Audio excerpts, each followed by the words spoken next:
दोस्तों हिंदुओं का सबसे पवित्र ग्रंथ श्रीमद् भागवत गीता को माना जाता है। न सिर्फ यह एक ग्रंथ है बल्कि हम मनुष्य की जीवन की हर क्षेत्र में परेशानियों का हल है। मन में कोई भी दुविधा हो, कोई भी सवाल हो या निर्णय लेने में किसी भी तरह की परेशानी ही क्यों न हो, इस महान ग्रंथ यानी श्रीमद् भागवत गीता के पास हर मुश्किल का हल है।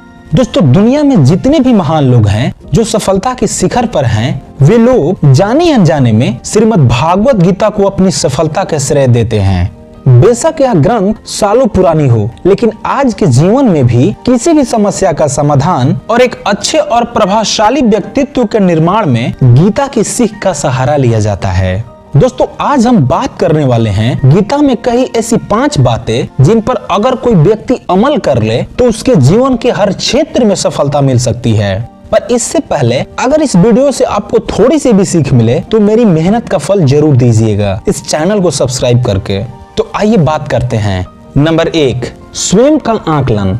गीता में कहा गया है कि हर व्यक्ति को स्वयं का आकलन करना चाहिए। हमें खुद हमसे अच्छी तरह और कोई नहीं जान सकता है, इसलिए अपनी कमियों और अच्छाइयों का आकलन कर खुद में एक अच्छे व्यक्तित्व का निर्माण करना चाहिए।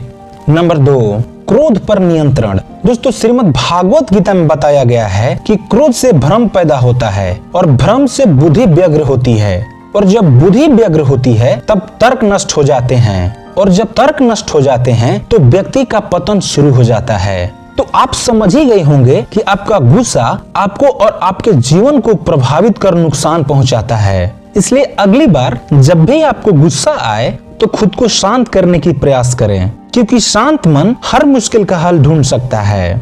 और नंबर 3, मन का माया।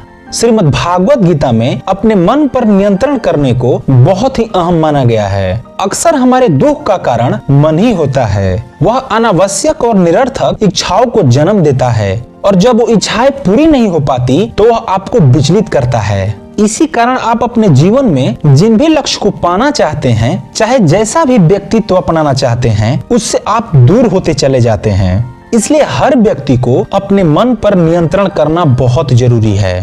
नंबर 4, आत्म मंथन और सोच का निर्माण। दोस्तों गीता कहती है कि हर व्यक्ति को आत्म मंथन करना चाहिए। आत्मज्ञान ही अहंकार को नष्ट कर सकता है। अहंकार अज्ञानता को बढ़ावा देता है। आत्म मंथन के साथ ही एक सही और सकारात्मक सोच का निर्माण होता है। जैसा आप सोचेंगे वैसा ही आपका आचरण भी होगा। इसलिए खुद को आत्मविश्वास से भरा हुआ और सकारात्मक बनने के लिए अपनी सोच को सही करें।